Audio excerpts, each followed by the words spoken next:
Thank you, Patrick, and thank you, Larry, for joining us today. This is a very special occasion for all of us. We are doing a podcast webinar featuring Tong with Principal. It is called Verified Alpha. Super excited to have you.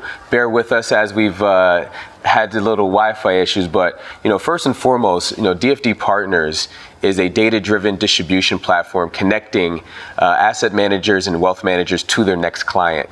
With that said, we're very proud to have May with us. A fun fact about May before we get started here is she was actually a 10-year yoga instructor, and we're going to be able to tie that into the inflation theme.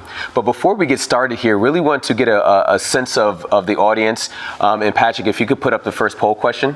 And the first poll question is, do you believe that inflation has peaked? And Bilal, what's it showing? Sure, it's actually showing 70% of people believe inflation has peaked, and 30% say no. Wow, so I think that's a great way to start this out. 70% of the audience are saying that inflation has peaked. What are your thoughts on that? I think after our print of 8.5% in March, that was clearly a head fake because it went on to reach 9.1% in June.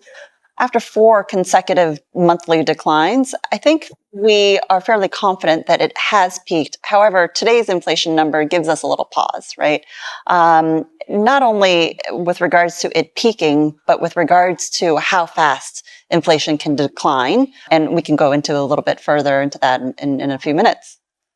Wow. And I know you mentioned that 10 years yoga instructor. How does that tie into inflation? And do you see that in real time, in real life? Yeah, so not only being a yoga instructor, but a yoga practitioner. So coming from New York City and flying down to Miami where it's 80-degree weather, I flew in a few hours earlier to see if I can go into a yoga class. What really shocked me was the average cost of a yoga class has really gone from on average $20 to $25 to now $30 to $35. Why, whereby that doesn't sound like a lot in absolute dollars, but if you think about that from a percentage perspective, depending on the starting point and the ending point, that's somewhere between 20 and 50%. Wow. So if you think about these inflation prints of 8, 9%, or now at 7.7%, our day-to-day experience is much more significant than that. No, absolutely. And I think that's a great way to start. And we have some slides prepared to help the audience, with our viewpoints there. Where would you like to start? Maybe an anecdotal story with regards to inflation, right? We've heard a lot about inflation over the past year. What is that really? And what better way to explain inflation than having a conversation with my 8-year-old son as to what inflation is? And I was trying to explain, well, it's about how prices increase day to day. But bringing that to life, we shop at Costco every weekend for our groceries and our daily needs. And so one day I went with him to the store and I said, we buy milk. Milk was $8.99 for this package earlier on in the year, and it's now $10.99. What is that in percentage terms? 20%. Now, our daily goods, such as toilet paper, beginning of the year, and those of you who shop at Costco can verify this and will laugh at it, $15.99 in the beginning of the year, and then it goes up $16.99, $17.99. It's now $19.99. That is 20%. Another daily good, eggs, right?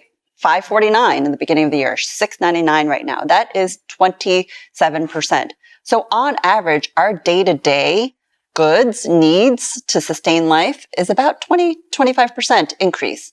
However, when we look at our earnings, and I use this example with my son, let's say someone makes $10,000 a year, right? And then they get a wage increase of 5%. Make that 10%. That's $500 or $1,000. That is not keeping pace with the cost of increases of our day-to-day goods, right? And that is inflation, and that is why it is such a big problem for the Fed to solve.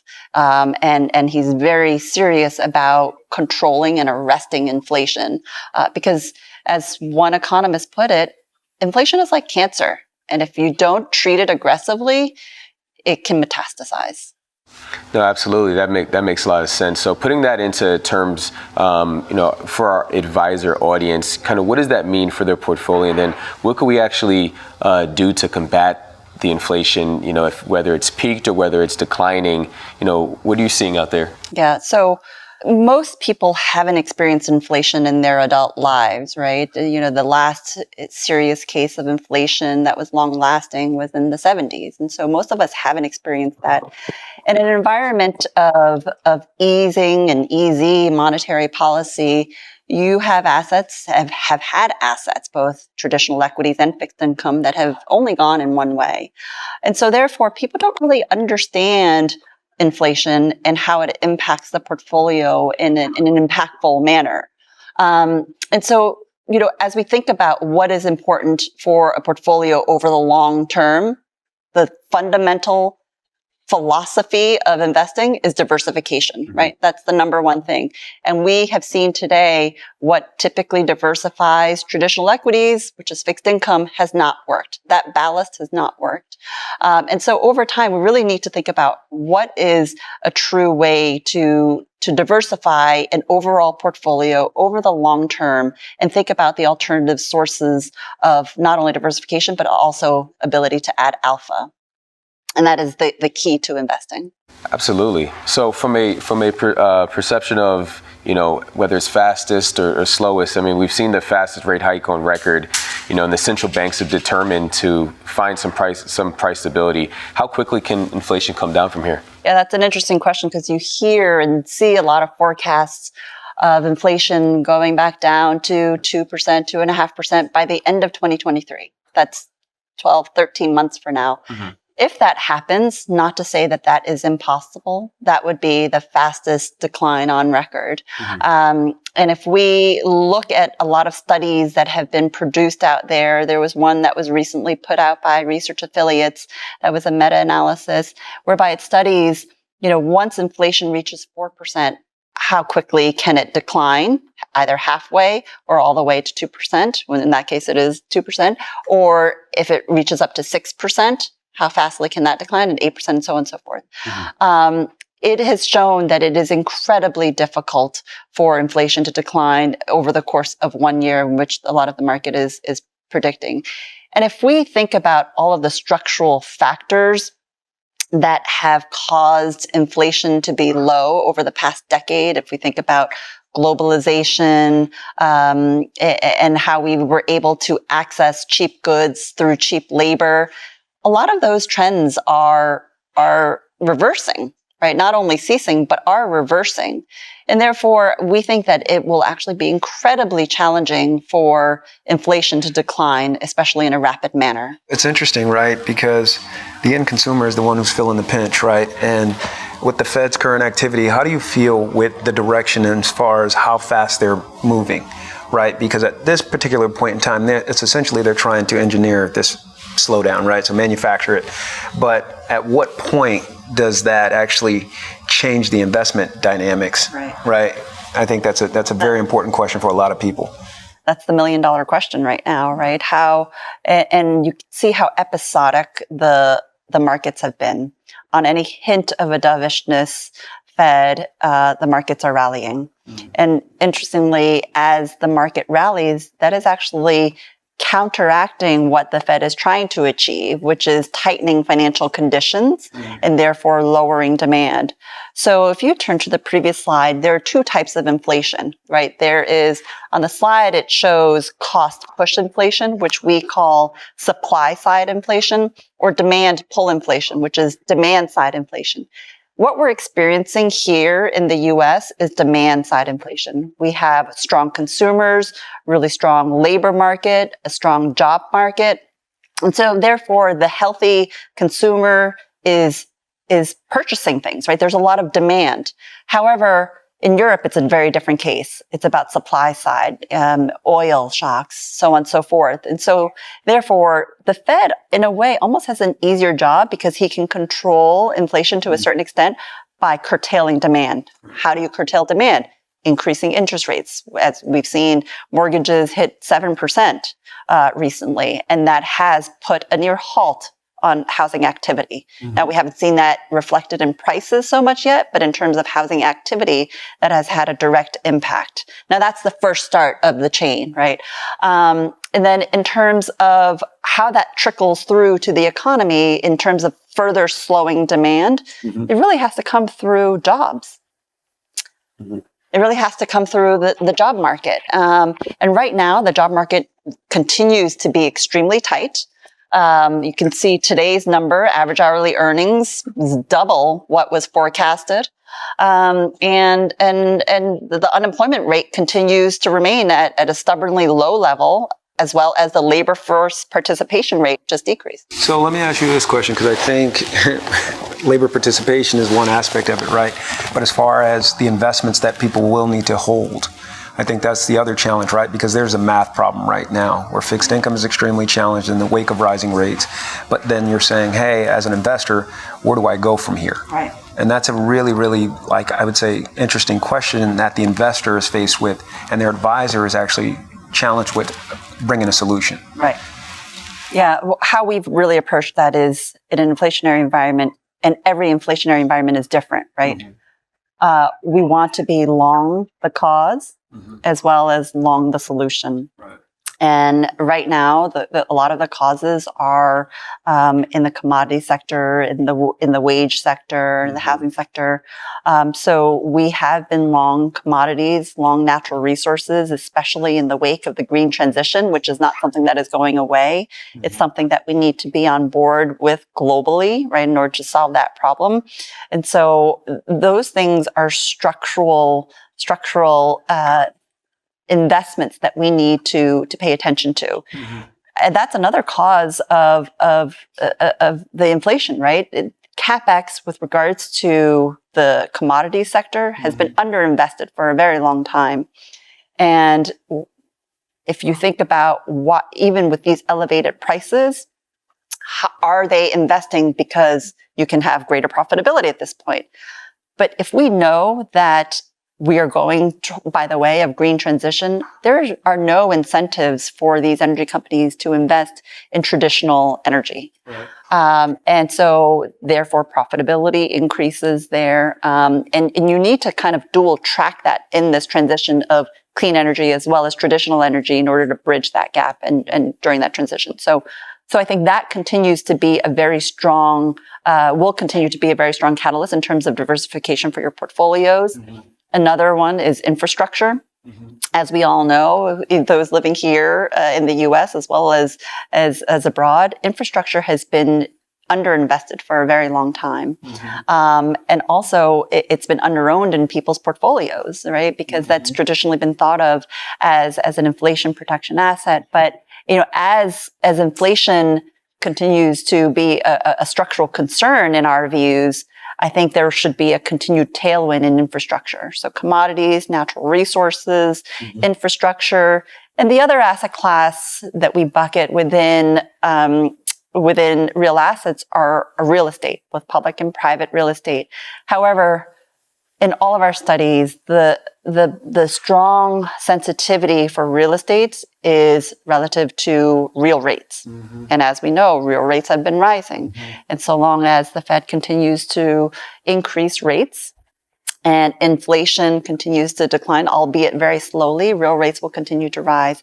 And that is a significant headwind for real estate. It serves as a strong diversifier. However, that's going to continue to be a strong headwind until rates peak. Getting back into actually how real assets are a portion of an advisor's portfolio and where we should be looking at during this time, what are your thoughts there?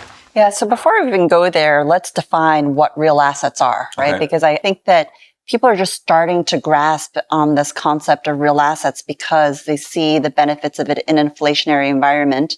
However, real assets are not just for an inflationary environment. So what are real assets first? Real assets are tangible assets, not financial assets, real tangible assets that provide an essential service or good to our society. So, as I mentioned earlier, let's think about real estate, right? These are places that we live, like apartments, single family homes, dorms, places that we work, offices, malls, and places that we store things, storage places, self-storage facilities, warehouses, logistic things. So that's one area of real estate. Another one is infrastructure, right? The infrastructure is defined as bridges, toll roads, airports, rails that you take and the subway. I come from New York, the subway to New York. These are all, or even utility companies that deliver your electricity to your home, right? And then there's also commodities and natural resources, the energy, the agriculture, soybeans, metals. And then there's also an element of commodity sensitive equities, which we call global natural resources. And these are all the companies that process and deliver all of the commodities that we talked about. And so those are the three large buckets that we define as real assets. Now, what are the benefits of real assets, right? Not just in an inflationary environment, but first and foremost, as we mentioned earlier, diversification benefits. So in a year like 2022, where we saw large drawdowns in both equities and fixed income, how did real assets behave? As we all know, commodities saw extreme upward move this year, as well as last year. Same with global natural resources. Infrastructure has been extremely resilient. And so as I take an average measure, at the end of November, a 60-40 portfolio consisting of 60% S&P 500, 40% Bloomberg Barclays US Ag returned about negative 13%. Compare that to a broad real asset portfolio of, let's say, equal weighted of each of those components was up, had a spread of about 10% outperformance versus that, right? So you can see in an environment where you have large drawdowns in your traditional equity and fixed income portfolios, the diversification benefits that real assets provides is significant. Mm-hmm. And that's exactly what you want in these types of portfolios.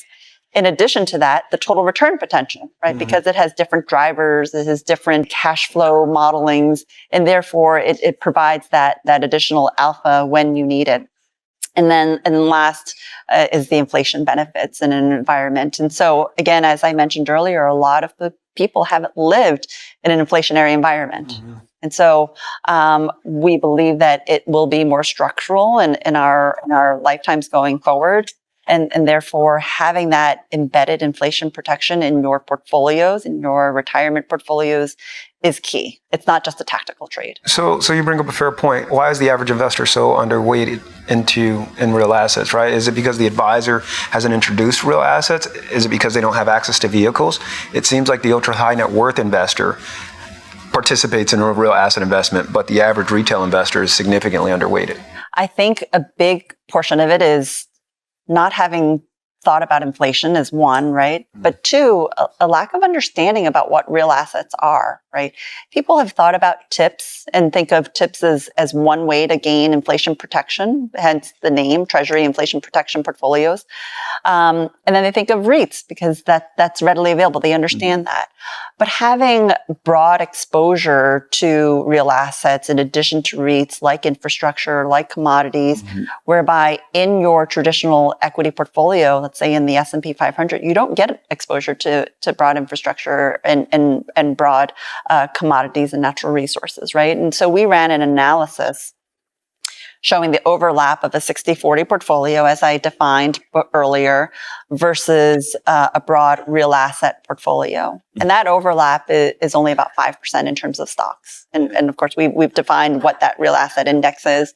And then the correlations is only about 0.5. With that being said, right, if 70% of the audience thought that inflation had peaked, and we're here now, what's still the case for that hold and or that acquisition to buy a real asset investment today? Yeah, that's a good question. And we get that question a lot. Well, if inflation has peaked and it's coming down, inflation's not a concern anymore. Right. So we don't need real assets. And so I bring it back to real assets are not just an inflation protection story. It's for that diversification story, right? And we think that, over the next 12 months, definitely, and potentially for a longer period of time, we're going to experience a lot of volatility in both traditional equities and fixed income. And so you need that diversification in that that type of environment.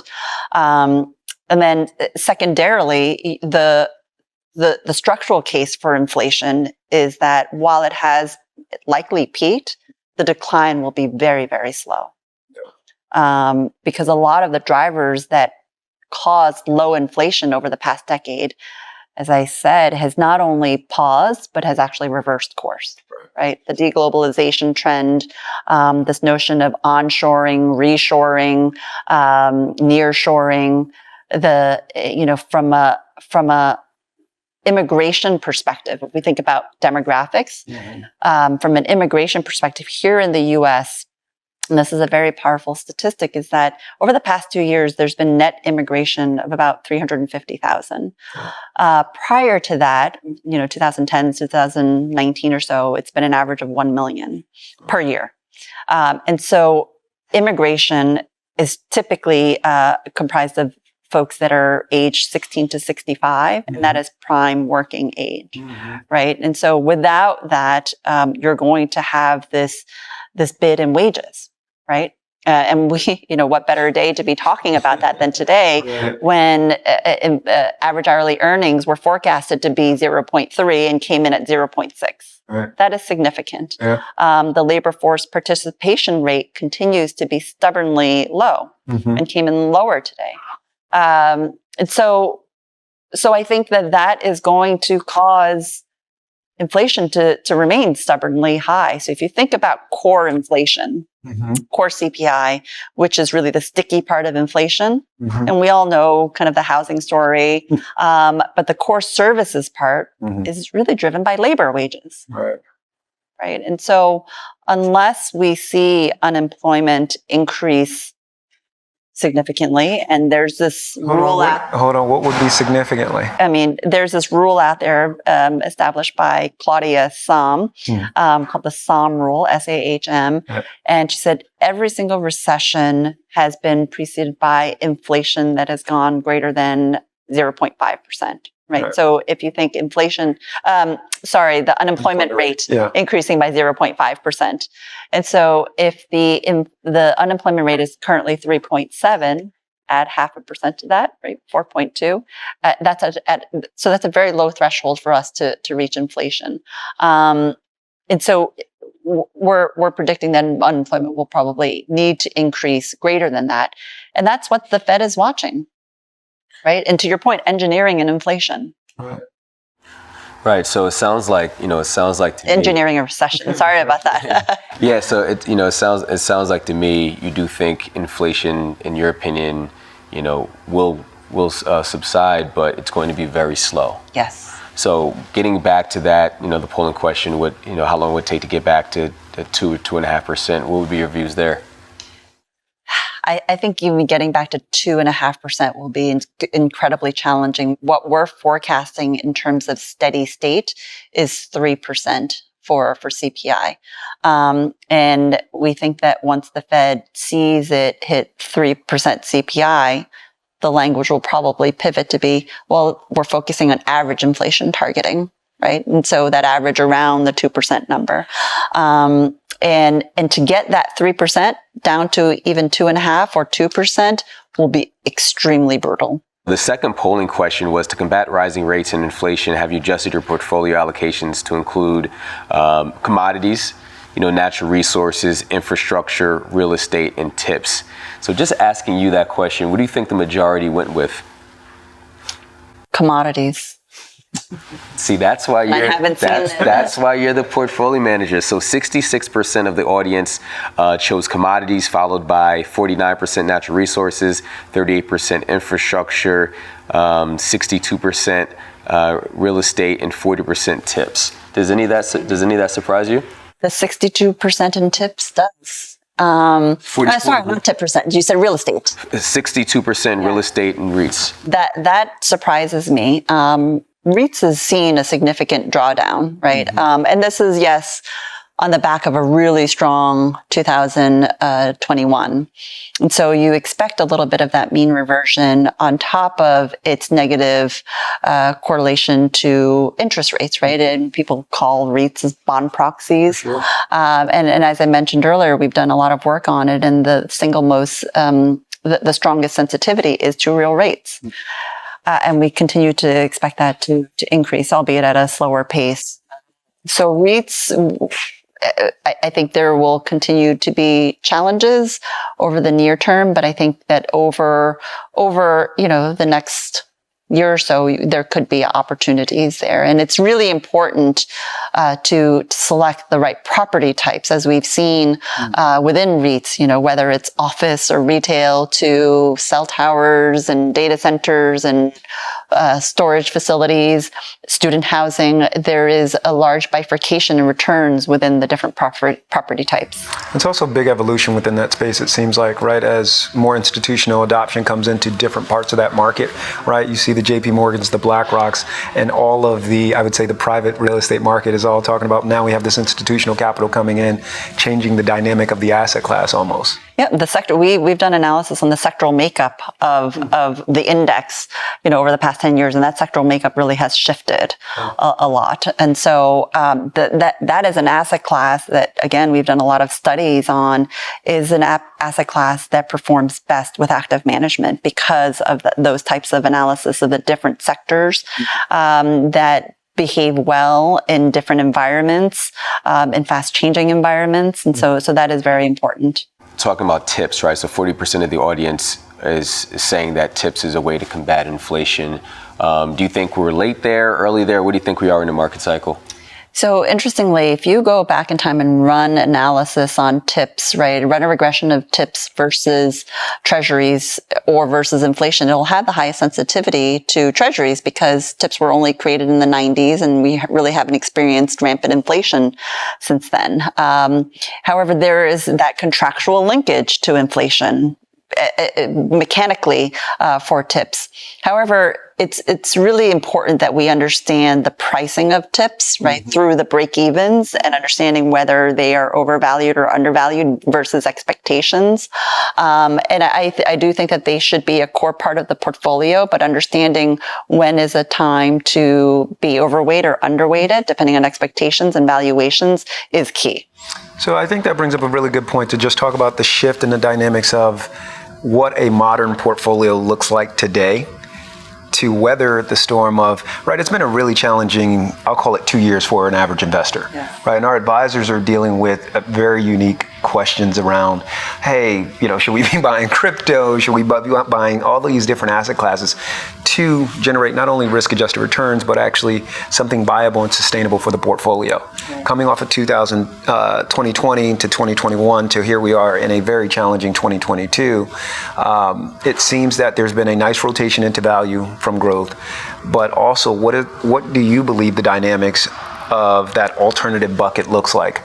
That's a good question, right? We've been grappling with the question of, is your classic 60-40 dead? Prior to COVID even, right? If we think extremely low interest rates, elevated valuations, we recognize that the ballast that fixed income was supposed to serve really was no longer there because of the spread compression as well as the low yields.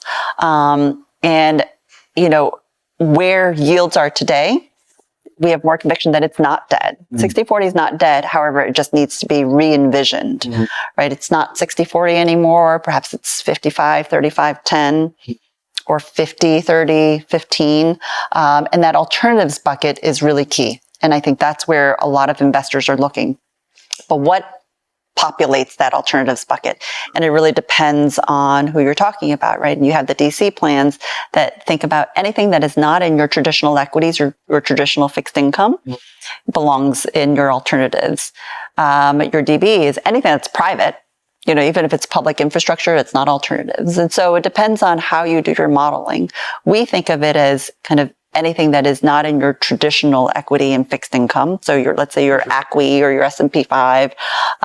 So we think about your broad real assets in that bucket. You think about factor investing, hedge funds in that bucket. We think about the spectrum of private markets, equity, credit, real assets in that bucket as well.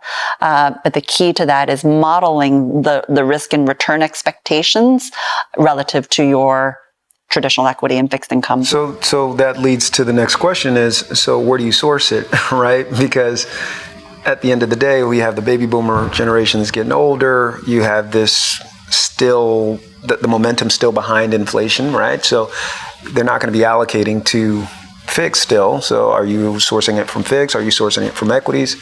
Yeah. What's the breakdown? Yeah, no, that is a good question. It's about your returns expectations, right? What are your objective in terms of what return outcomes, what your risk tolerance is? And if let's just say 55, 35, 10, and we understand what the risk return profiles of real assets are. However, when you include that in the mix, we all understand correlations, right? And the correlations actually help to diversify your 60-40, and therefore you're able to allocate a greater portion to real assets and actually increase your returns while lowering your standard deviation. Gotcha. And so where you should be sourcing it from really depends on that optimization of what you have in your alternatives mix. Right. So whether you have just real assets or whether you have hedge funds in there, right? Typically we think of hedge funds in a way, kind of like absolute return strategies, but with much lower volatility. And so, though we have historically said that you can fund that from your fixed income bucket because it really serves as that stability. And so it really depends on your mix of objectives, of risk and return objectives, and what you're seeking, and then optimizing for that outcome. So within this presentation, we're at a point where folks are asking about, inflation's impact, asset class performance, right? Rising inflation, low growth, more favorable for real assets. On this slide, where do you think we currently are? So this slide, interestingly, and a lot of investors think of our macro environment very simply in a 4-quadrant framework of just growth and inflation. High growth, high inflation, low growth, so on and so forth, right? 4 quadrants. We've done a lot of work, on our asset allocation research team. Our quant strategist has elevated this research. It's now not 4 quadrants, but 8 octants. So there's a third dimension added into here. So instead of just growth and inflation, that third dimension is rates. And that's very important in this environment where everybody is trying to forecast what the Fed will do. And so by adding that third dimension, this becomes an octant. And so what environment, taking a step back, we have said that inflation is incredibly challenging to predict and to forecast. However, what we can do is looking back in time in the various macroeconomic regimes, how have asset classes done in these regimes? And so what we've done is mapped out every single period into these 8 octants of macroeconomic regimes. And right now we've just moved once the manufacturing PMIs went below 50, we moved from what we called a late overheating phase, whereby growth was high, inflation was high, and rates were rising, into an early stagflation regime. And an early stagflation regime is when growth is low and falling, but rates are still high and rising, and inflation is still high. And so we expect that we'll stay in this early stagflation period for quite some time, because we don't forecast the Fed cutting rates anytime soon. In that type of environment, traditional equities underperform. Fixed income, as represented by US Ag, performs strongly, and real assets performs the strongest. Oh, really? So what would that mean for an advisor's allocation within their books of business? Would your recommendation be increasing real assets, and what that would do for the risk tolerance? Because I'm sure there's where in the risk parameter would you take that from? Yeah, in our assessments, right, and the questions that we've been getting is, okay, we see this 10-15% spread between your traditional 60-40 and real assets portfolio year to date. Has it already peaked out? Right. Do you expect that outperformance to continue? And I said, we think that there are still a lot of structural tailwinds in there. And if nothing else, you will still get the benefits of diversification from having that exposure in your traditional portfolio. And so we do think that a structural allocation as well as a tactical allocation to real assets broadly is critical at this point. Does your team put out a weekly or monthly piece on various asset classes just to provide, I would say, additional education for the advisors. I think the advisors are pulled in so many different directions. Like they're meant to be, right, a master, it seems like, of the entire portfolio, but it's impossible. So they lean on various strategies and managers. And I've always been a believer that, smaller asset management strategies actually perform exceptionally well, opposed to some of the bloated ones, right? And after they get to a certain level, and a good example of this, and this is not a knock on Blackstone, for example, right? But like that strategy is now seeing some challenges after a very long run. How do you look at bringing broad diversification to that space as an investment in a unique vehicle? Yeah, no, I think you bring a good point. So, as you know, our strategy, we select asset classes and then we select managers to populate those asset classes, right? So those are our two real sources of alpha, both strategically and tactically. And as we source managers, we really look for differentiators in terms of investment processes and alpha. And very oftentimes, not very oftentimes, all the time, we look for complementary managers. So in our infrastructure space, instead of having single manager concentration risk, we actually pair two managers that have very distinct styles, and then we pair them together so that their excess returns are very complementary, benchmarked against the same infrastructure benchmark.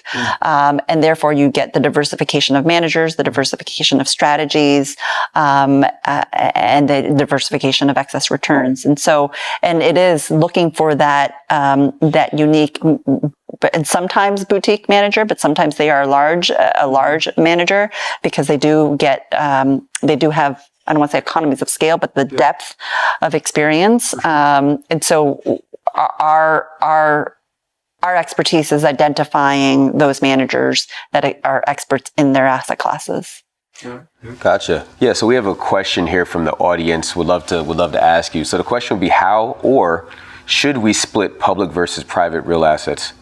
That's a good question. And it really depends on kind of your liquidity needs, right? Because as we know, in private real assets, there are liquidity constraints in terms of how often you can redeem.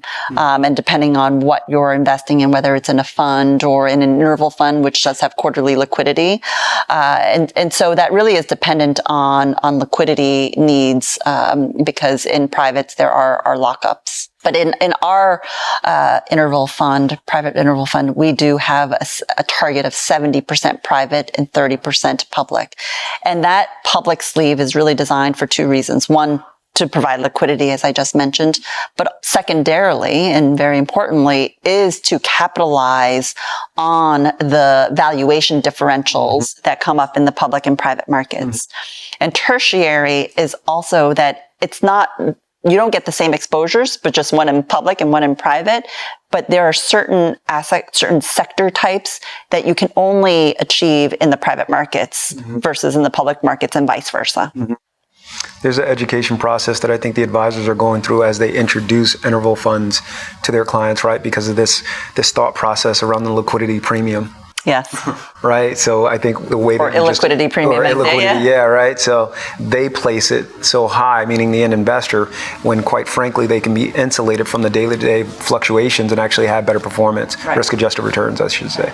And I think that's also a great thing about interval funds, is because it does have that public-private element of it for liquidity, but also to be able to play that spread between the valuation differentials in the two markets. Correct. How would the advisor go and actually acquire more clients with a conversation around real assets, right? Like what could we arm our advisor audience with as any key takeaways from your from whether it's your strategy or just your thoughts on real assets? Yeah, if I were to leave the audience with three key takeaways from our discussion today, the first really is around understanding the inflationary environment, right? And knowing that inflation is so hard to predict and it's so hard to forecast, because every inflation driver and environment is different. So knowing that is hard to predict.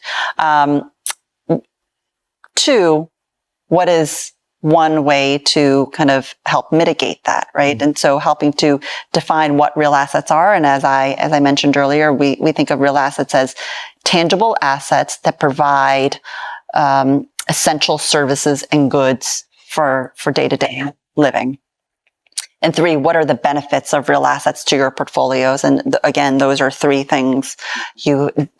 First and foremost is diversification benefit. Secondarily, it is total return potential. And tertiary, it's inflation protection, right? And what are the drivers of those inflation protection benefits right now is key to this moment in terms of what the green energy transition, right, which are structural drivers behind commodities, natural resources, and infrastructure. And so those are kind of the key takeaways that I like to leave with. Awesome. So we have another question from the audience. How attractive are correlations between versus stocks versus bonds currently? Yeah. And so those vary widely, right? And as you can see right now, they're quite correlated. And that will change depending on the macro environment. But the key there is the volatility, right? And the volatility is expected to remain high over the next year, especially as we can't reach consensus. If you were to poll the street, we can't reach consensus as to when we think rates will peak and what level they'll peak at. And we can see, the drastic move in the 10-year just over the past month, right? We haven't seen that much volatility in rates in such a long period of time. And we expect that to continue because there's just no consensus right now. And the markets is just reacting to what the Fed is saying, what every single data point that's being released. Yeah, thank you for that. So if we believe that inflation will be more structural, what asset classes are best set up to perform well over the next 12 and 18 months? Yeah. So as we've been talking a lot about today is finding that diversification through real assets. Yeah. Another asset class that we've been growing increasingly favorable on is investment grade credit. If we think that inflation, that rates will continue to rise, but albeit at a slower pace and reach a peaking point, the long duration characteristics of investment grade credit is more attractive. But also the fact that if we think that we are entering into a recession, but it'll be a mild recession, the spread impact to investment grade credit will be minor, and the higher quality of investment grade credit will be beneficial in that type of environment. And that's on the fixed income side. And on the equity side, we've been very favorable on mid caps, right? If you think about what mid caps provide relative to large and small, you're more insulated from global exposures, right? And so with we think Europe going into a recession, or perhaps are already in a recession, right, you're insulated from the revenues and the consumers there. And small caps, you're insulated from the impact of higher rates, which are detrimental to smaller caps historically. So we find mid caps to be a sweet spot in that type of environment. So I got to put you, as we wrap this up, we got to put you on the hot seat. Going into 2023, we're wrapping up a rough 2022. What are your bold predictions? Just something that you think people aren't paying attention to for 2023 that could actually be an interesting catalyst to the upside and/or possibly to the downside. That's a good one. The one thing that we are closely watching that has a large impact either to the positive or to the negative is China, right? If you think about the fact that we've had inflation without China being open, right? And so when China reopens, the unleash of demand that comes from that part of the world will be significant, right? And so I think there's still ongoing debate as to how and when it will reopen. And so I think that will not only be a strong catalyst for inflation, but also for global demand and commodities. So we are of the belief that we're probably in the third year of a commodity super cycle. On average, when commodities does have a run, it runs for 10 to 15 years. Oh, wow. And so if you couple that with the with the entire decarbonization initiative, that can prolong for much further. Oh, wow. Well, so we actually have a few questions from our audience that are streaming in. First one would be, what are your thoughts on using self-directed IRAs to invest in alternative assets and private equity, real estate, REITs, to hedge inflation? Yeah, I think we're increasingly exploring private markets and private assets. As you can see, it is insulated from a lot of the daily liquidity and the impacts of cash flows, and so on and so forth. And so I think there is exactly to your point, the illiquidity premium that's embedded in private markets is very, very attractive. But also being able to get exposure to specific sectors, and investments that are earlier on in the life cycle than you would in traditional investments is very attractive as well. So I think this whole notion of the democratization of private markets is only going to gain greater steam because I think we need to be able to deliver that to our clients. Yeah, that's been that's been definitely a theme, democratizing private markets. How much of that do you think has to do with the fact that just not as liquid, right? And that the end client can't actually see day to day what that value is? Yeah, there is definitely a contrived lower liquidity, right? If you had daily mark to markets, of course, you're going to have greater volatility. But that does serve as a certain benefit, right? Because you can see the market go down and then you can see the market go up. But then let's say over the quarter, you're flat. In a way that kind of serves as a benefit for the investor if they don't redeem in the bottom, right? And if you just allow the values to recover, and without the investor actually redeeming at the bottom, that is actually a benefit for the investors. However, if we are structurally seeing values decline, this could be a good entry point as the valuations get reflected on a quarterly basis in the private markets, in the marks, as we have been seeing in some of the real estate investments. This could actually be a good opportunity for investors to go into private markets at this point, right? In these more reasonable valuations. Gotcha. But the key is that you're holding it for the long term. For the long term, right? So, okay. Now that makes a lot of sense. I think, the last question here, which seems to be a good one, historically the Fed has not done a great job of managing a soft landing. And, what are the chances that we can avoid a recession here? Yeah. I think it was a journalist that asked Powell that after the last FOMC meeting in the presser, and he was forthright and said, it's not impossible, but the likelihood of that is narrowing. And that narrowing is probably down to a single lane highway, right? That's just for motorcycles, as I would joke about. Again, in order to quell inflation, and right now, I think the focus will move from just broad inflation to wage inflation, right? And in order for wage inflation to subside, labor market needs to weaken. And for labor markets to weaken, you need unemployment to increase. And when unemployment increases, you get a recession. So our forecast is that a recession, we have pushed out our forecast of a recession from Q2 of 2023 to Q3 2023 because the labor market still is very, very strong. But we have to experience that weakness, and that weakness will be accompanied with a recession. Gotcha. So what kind of data are you looking for, over the next quarter that's going to give you a clearer indication for your forecast? We're continuing to monitor all the data points that the Fed monitors, right? We want to see wages continue to come down, and today's was not confidence inspiring. We need to see activity slow down. We continue to monitor the jobs data, the housing data, orders data. All of those need to slow significantly. Yeah, that makes a lot of sense.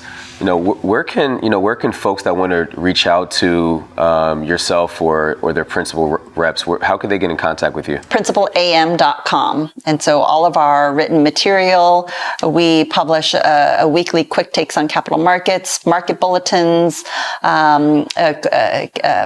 releases on what's going on in the markets. Those are all on principalam.com. And that's principal within? AL. With an AL, absolutely. So, we really want to thank everybody for joining us on the first edition of Verified Alpha. Really want to thank May with Principal, and this was a lot, right? We had some tech issues, which was the case for most of 2020, and we really want to thank everybody for staying patient with us. Feel free to reach out to us at any time. Paul is your guy at Principal, Schieber.paul@principal.com, and we look forward to growing our relationship with May and Principal. Thank you for having me. Thank you, May. All right, thank you, everyone.